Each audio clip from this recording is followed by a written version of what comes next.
Welcome back to Inside the Game with CNHI Sports. I'm George Bremer of CNHI Sports Indiana, and we will once again take you inside some of the biggest headlines around the sports world by checking in with CNHI Sports experts around the country. Our first stop is with Bill Burt of CNHI Sports Boston.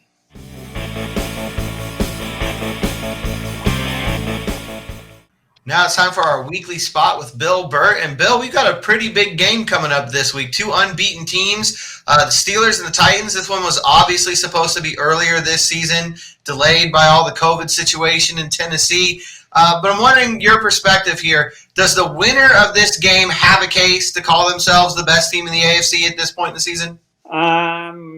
No. I think it is an interesting game. I think whoever does win is starting to be in the driver's seat. I still think Kansas City's the best team, and even though they haven't really played well, I still think they may falter a little based on the Super Bowl flu that a lot of teams get. But these two teams do intrigue me. Tennessee has taken on the personality of their coach, Mike Vrabel, who I knew here in New England, and they're just tough. They're gritty, and he's got a little Belichick in him, as we see. He makes not crazy. He makes interesting decisions that are later, wow, genius, great move, smart move. He's tough. He's way different than Belichick in that when players come off the field into the locker room after a big game, he's outside the locker room shaking everyone's hand and giving them hugs. I saw that on a couple of occasions that he's played in New England. So that being said, Pittsburgh is sort of quietly gone about their business. They have a head coach who's very good. They have a quarterback who's very good. They get a running game that's good. Their defense is better. I'm not a full believer yet in Pittsburgh. If they can beat Tennessee, in my opinion, who right now is probably playing the best in the AFC, I will tip my cap to them, and I'm going to say the Steelers are the team to beat. I'm not there yet. I think right now, if push came to shove in a big game, I'm still picking Mahomes over Tennessee. But Tennessee's a damn good team, man. They're tough. They're fun to watch, too. They are. They've been putting up a lot of points last couple of weeks as well. And I think it's an interesting stretch for both teams. Obviously, the Titans got that big win a couple weeks ago against the Bills, and then get just a crazy win in overtime. You kind of referenced that, taking an intentional penalty and helping them force that game to overtime against Houston. They're in the middle of a big stretch for them with division opponents where they can really take control of the division. The Steelers, I believe, next week are going to play the Ravens. So I think it's really a big shake-up couple of weeks here for the AFC. I agree with you. I think the Chiefs and the Ravens are going to be very much in this mix all year long. So I think it's just fun in Week 7 to have a game between two unbeaten teams and have something to talk about like that. On the other conference, in the NFC, a couple of results really caught my eye this weekend. Green Bay losing a blowout to Tampa Bay. And then on Monday night, the Rams fall to San Francisco, a team that have been struggling. There were people saying those two teams are, if not two of the top three teams, maybe the two top teams in the conference. I think Seattle's the only team unbeaten now in the NFC. Who is the top team right now in the NFC in your eyes? Okay. So I'm not right now at Seattle, but I really like the way Tampa is playing. And they're scary because the Brady factor is piping in. Players are saying, wow, this guy is for real. Their defense, the crazy thing is coming into the season, their defense probably was better than the offense. And now obviously Brady changes that factor. They have some weapons. Their running game is pretty good. But Tampa, in my opinion, is built for the long haul and that's the only struggle I have with Seattle. Seattle can win 38-35 every week. That's not happening in late January. Though Tampa, can light it up as well. But defense, you got to play some defense. You're going to have to win a game 20-17. You're going to have to win a game, like Tennessee did on the last play of a game against a team you probably should beat. Those things, you got to do that if you're going to be special. Seattle's got that sort of special thing going, but it's early. They remind me of some Colts teams in the 80s. In the early 2000s with Peyton Manning, where they can light it up and they're clutch. 11-0, 10-0. You guys had a lot of those teams there in Indianapolis. And then in the end, you come to New England and it's 24-13. And that's all. That's my only question with Seattle. But I was not surprised. I thought Green Bay was sort of a phony team. I'm done with the Rams after the Super Bowl with the Patriots. They showed me nothing that game, and I've been right ever since. And San Francisco is the interesting team. And they're coming to New England this week, so that's going to be interesting because they're tough, but they really have not looked good until last week. Best they've looked all season. Yeah, I guess the other team kind of in that NFC mix right now is the Bears. They're 5-1, but I don't think that they've shown anybody anything yet. They've shown they can win games, which is a very important habit, obviously, in this league. But do you have trust? I don't. Do you have trust or faith yet in this Chicago team? No, they can't pound the ball like they need to with that defense. Nick Foles, Foles is a very good quarterback. Not a very good. He's an interesting. I like that he's not afraid. I'm just not 100%. That team, I can't predict them. I think I'm 0-6 picking their games this year. So whatever I pick, go against me. But I'm not with them. So them, and you didn't mention New Orleans. New Orleans is another team. Again, Drew Brees starting to look like an old Peyton Manning in Denver. I think that's sort of scaring people. But they're going to be the kind of team that's going to be there in the Final Four of the conference. And I will say, in these COVID times, coaching and quarterbacks, those are going to be the last two teams left when this is all said and done. Yeah, I think I keep going back to something you said early in the year about this is the kind of year where a team could get hot, be a 6 seed or a 7 seed, make a run, especially if they're still not really, crowds aren't really a factor at that time of year. And I think we've seen that already. Every year I feel like the NFL is, 1 week season.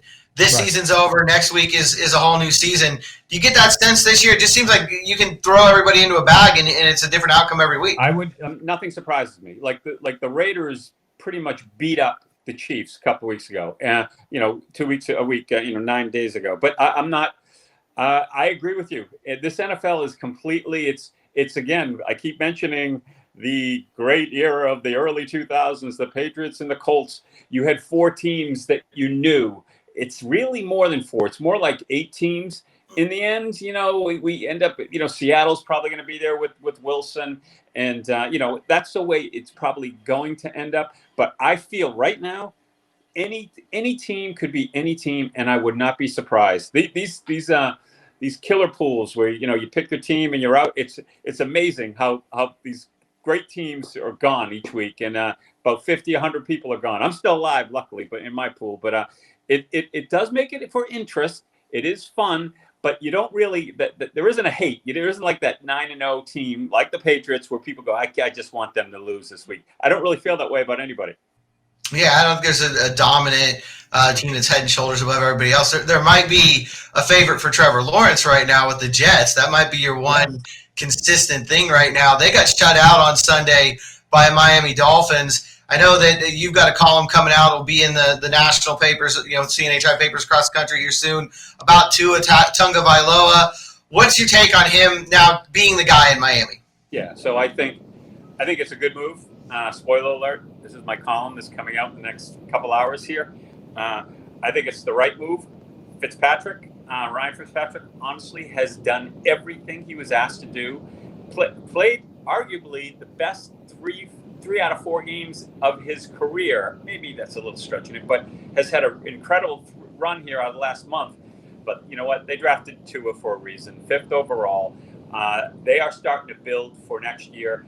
I think what they're doing by going with Tua, I think they're probably giving up a shot at winning the division this year because they're in their hunt. They're only 1 game out of first place with Buffalo now losing. So but I think it's the right move. I don't know if he can play. It's not going to be easy, but he sort of fits the mold of athleticism, creating on the run.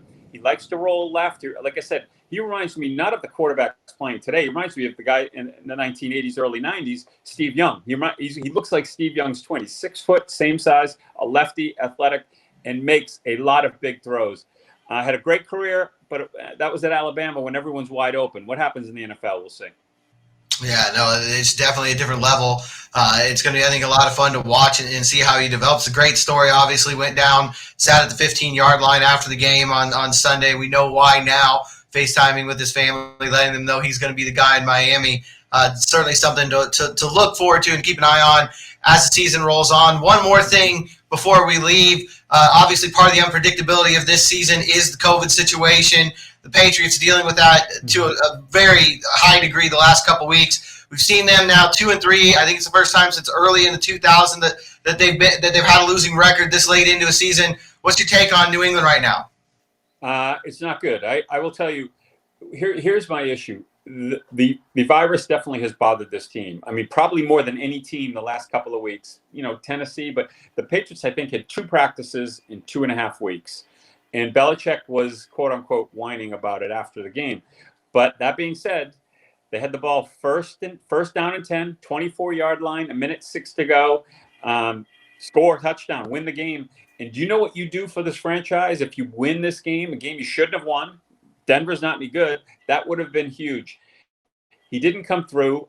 He struggled. Look, I understand the struggling for the rest of the game. At the end of the game, you just have to find a way to win it.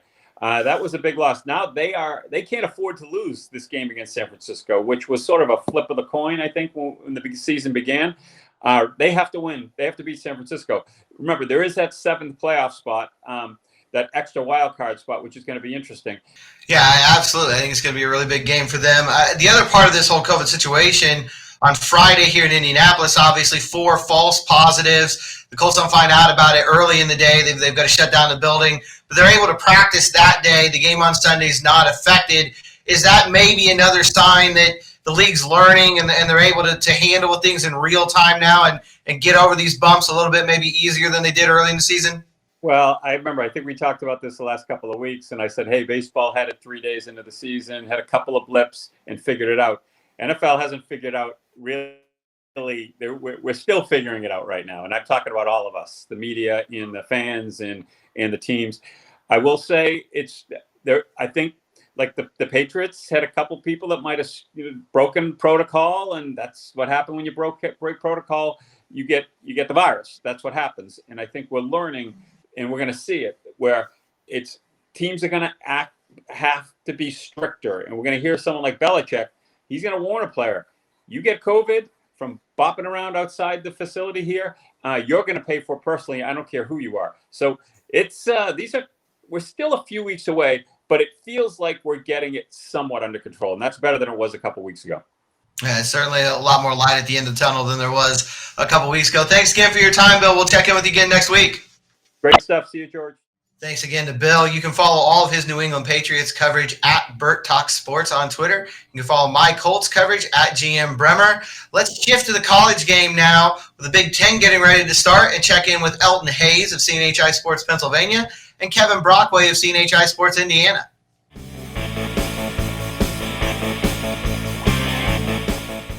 All right, now we shift our attention to the college game and the Big Ten in particular. A couple of big stories brewing in the conference this week. Let's start with you, Elton. Journey Brown on the eve of the season. It sounds like the Penn State running back is out for at least the foreseeable future. Definitely. Word broke last night. 24/7 Sports was the first on it. Penn State followed up with the statement saying that an undisclosed medical situation has arisen. He has the potential to miss the entire 2020 season. We had James Franklin this afternoon for our press conference, and he made it very clear that it's potentially season ending, but they will not be with him in week 1. Journey, he's a Meadville guy. He's in one of our paper's footprints, a really good guy, just full of joy, full of life, just happy to be where he is. And to see something like that happen, you hate to see that happen to anybody. Just with his charisma, it makes it even worse. It's going to be Noah Cain's show on Saturday in Indiana, Kevin, for you. Noah Cain started one game last year against Michigan State. Didn't make out of the first half. He had an injury, but, had 433 yards rushing, 8 touchdowns last season. And one of the things that the coaching staff from day one, when he got on campus, Coach Franklin said he was just enamored by Noah's ability to fall forward after contact. And, he had a great season his freshman year. The running room was deep heading into this season with Journey leading the bunch. not having him is a huge blow. He was the team's leading rusher last year, but they do have some depth at the position with Noah and Devin Ford, a fellow. He'll be a sophomore this year, and two recruits, 4-star prospects they signed, Kevon Lee and Keziah Holmes, who everyone in Penn State land is big on. So, like I said, it's never good to lose someone of Journey Brown's just stature and his ability. But we'll see as his condition continues to be monitored and assessed. They definitely have some depth and some talent to turn to in his absence. Yeah, absolutely. And that's obviously a quick transition that Penn State's got to make. Kevin, at Purdue, they're dealing with a sudden change as well. Jeff Brom has a positive test for COVID-19. He won't be on the sideline for the opener Saturday against Iowa. How are the Boilermakers handling this situations? Yeah, Brian Brom, his brother, is going to take over on the sideline, and Jeff will be involved in game prep via technology, via Zoom calls during the week. So it's a situation where obviously Jeff Brom and Brian Brom, I think there's kind of a similar wavelength there in terms of how they think. And I'm sure Jeff will be in Brian's ear. So I'm sure that I don't think we'll see much differently in terms of game plan and attack, but it will be interesting to see without Jeff on the sideline. Purdue is coming off a 4-8 season, rather disappointing. They brought in a new defensive coordinator in Bob Diaco, who they hope will shore up that side of the ball. And they also still haven't decided on a starting quarterback yet, whether it will be Jack Plummer, who started 6 games last year, or Aiden O'Connell, who started the final 3 games too. And they haven't ruled out using both signal callers against Iowa in the season opener on Saturday at Ross-Ade Stadium. Obviously, game week's finally here, a long-awaited start of the Big Ten season, longest in history between seasons, obviously, for this conference. I'm wondering, for both of you, a couple things. One, obviously, Ohio State's the favorite. Everyone's talking about the Buckeyes. Do you think Nebraska has a chance to cause some trouble for them here in week 1 with the fact that nobody's seen anybody and it probably is going to be a wild week across the conference? And 2, outside of Ohio State, which teams are you looking at as contenders to win the title this year? I would say that, the Michigan-Minnesota game is going to be interesting, and that's going to be a primetime game on ABC. That's going to be a good first indicator in terms of, potential, team that could challenge Ohio State. I think PJ Fleck, you've got Tanner Morgan back. You've got Rashad Bateman opting back in. That offense, I think, is going to remain dynamic. So obviously that's a team. I think even the Penn State-Indiana game bears watching too. Penn State obviously being a little vulnerable without Journey Brown and without Micah Parsons, but they're still the team that I think you expect in the East, along with Michigan, to be able to challenge Ohio State as well. So I think those are 2 games that are worth watching. As far as Nebraska is concerned, against Ohio State. Are you kidding me? I know that Nebraska wanted, football back, but here you go. You're going into the horseshoe against an Ohio State team that's still deep. Ohio State did lose a lot on defense, though, so maybe Nebraska will be able to score some points. I just don't know if they'll be able to stop them. I'm going to kind of echo Kevin's sentiment about the Minnesota-Michigan game, which game day is going to. So, kudos to PJ Fleck and rowing the boat. But I think Minnesota's a really intriguing team. Came on the scene last season and was just phenomenal. I was there when they toppled Penn State, in Minneapolis. With a lot of those pieces coming back and PJ Fleck's coaching, I don't think you could ever count them out. I think Penn State, Indiana is going to be a really good game too. 7 points separated the team last year. That was without Whop Philyor, the dynamic receiver who went out with a head injury early. I kind of asked James Franklin about scheming for Whop. That name is just so funny to me. But I asked him about scheming for a player of his caliber, and he said he's a dynamic player. He said, we didn't get to see him all last year, so we're expecting to get his full. We expect to have his full attention. Another game that really interests me is the battle of the new Big Ten head coaches, and Greg Schiano and Mel Tucker with Rutgers playing Michigan State. It's going to kind of interesting to see how both of these programs start anew with the new leadership.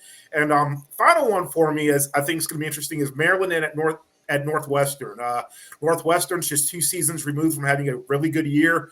Kind of took a step back last year, but a lot of talent still. Patty Fisher at linebacker is one of the best in the conference. And I want to see how Mike Loxley's going to handle year 2 after starting off strong, but just really fizzling out near the end. Absolutely. Looking at more of a national picture here, obviously the big game last week was Alabama and Georgia. The Crimson Tide pull away late, get that win. Georgia only drops 1 spot in the poll, though, down to 4. I think, one, I want to know what your thought is on that, what it says about maybe where the playoff picture looks. And then 2, Clemson looks absolutely unstoppable at this point. I think a 66-point victory against Georgia Tech might have been their biggest win ever against an ACC opponent. Are the Crimson Tide and the Tigers starting to pull away from the rest of the country? I think so. I definitely think so. And I think that, it's amazing, right? Nick Saban's miraculous recovery from COVID. He goes back on the sidelines and takes down Kirby Smart again. And, Georgia had him teetering there for a half. It was a 24-20 game. Georgia was up. But in the second half, Stetson Bennett proved he was who we thought he was, which is basically a mediocre quarterback. Threw a lot of picks, threw a lot of balls into coverage, did not play well. And Alabama's a team, at Bryant-Denny Stadium, you don't want to make mistakes against. So I think clearly Alabama, Mac Jones looks like he's the real deal at quarterback there. And it looks like they got some of their defensive issues kind of sorted out in that Georgia game. Yeah, I agree, Kevin. I was, listening to that game on the drive back from, I was down south last week and was listening to that game on the drive back. And I'm like, where is JT Daniel? We had all this buzz about him coming in as, the quarterback savior from California, from Southern Cal, and he hasn't played yet. So I don't know if he's really as healthy as the coaches want us to believe he is, or if he's just maybe behind the system a little bit. But, yeah, that was, like Kevin said, that was a game of 2 halves. But I really have been impressed by Clemson. I know it was Georgia Tech they beat. It wasn't a top 5 opponent like Georgia.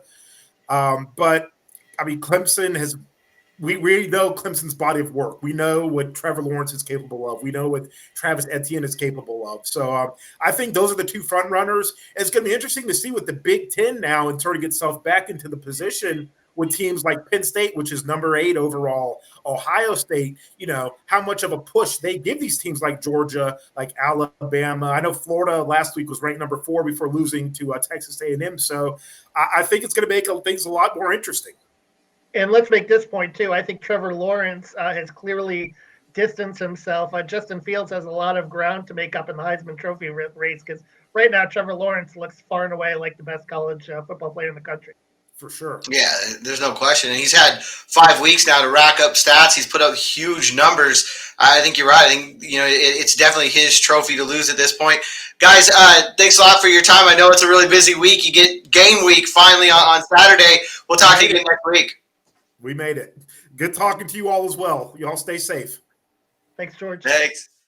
Thanks to Kevin and Elton for their time. You can follow Elton and the Penn State beat at EHDC12. You can follow Kevin and the Indiana beat at Kevin Brockway G1. Let's get a national perspective now. Go out to Oklahoma and check in with Clay Horning.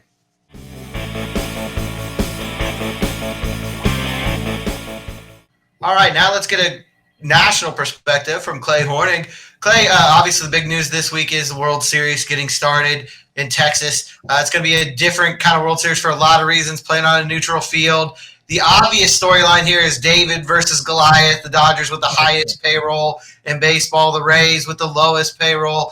But you've got kind of a different take on this. I'm interested to hear what you have to say as the series gets started.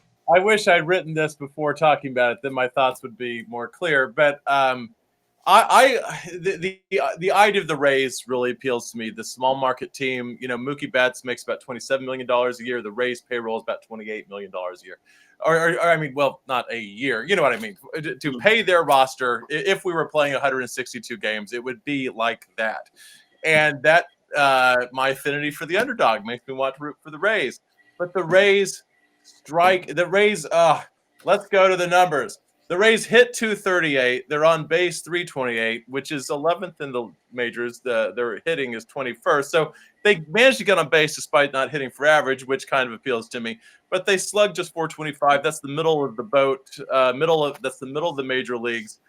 they're getting there on scoring just enough, and pitching.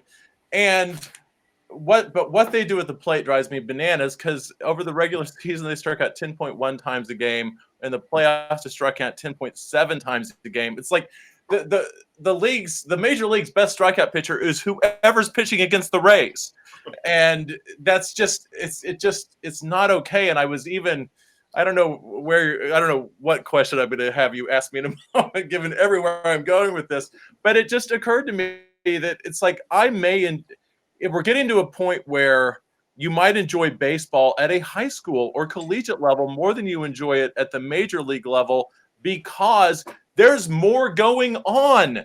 And I don't want to sacrifice bunt guys to third base all day long. I don't want small ball. That's not what I'm talking about. But we nonetheless have reached a place where situational offense in the big leagues, and particularly with the Rays, is just not something that happens. And I was telling you before we got going, I just don't want to be a lover of baseball when baseball teams can't get a runner home from second with nobody out. You've got to be able to – 90 feet has to matter. And we're getting to this place where only – what's 90 times 4? Where only 360 feet matter. And it can't be good. It can't be good. No, it's definitely home run or strikeout for a lot of teams right now. The Rays are probably at the forefront of that. They're also at the forefront of a lot of innovations. I mean, they were really the first team to use an opener at the start of the game, and not have a starting pitcher. They put 4 outfielders at times on the field at the same time. They don't just shift; they really change around their entire defensive look. Is this a look for good and bad? Is this a look at the future of baseball?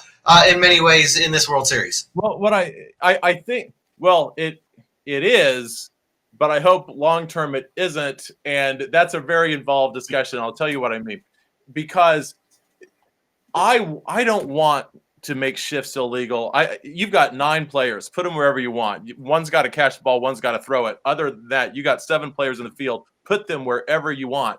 I would just like to live in a world where the team with the bats in those instances have an interest in exploiting what you're trying to do. I mean, is it crazy to say when I was growing up playing baseball, and if I'd had every infielder on one side of the diamond, I could have hit it to the other side. I mean, I was 12 and 13 years old. I wasn't facing great pitchers, but I mean, that's not too crazy to assume.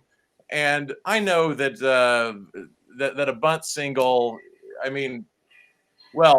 it's a hit is better than a walk, but it's marginally. And if they're giving you one side of the infield, so I look forward to a time where all this innovation that's happening defensively and will then lead to the pendulum swinging to, okay, now offenses have to adjust.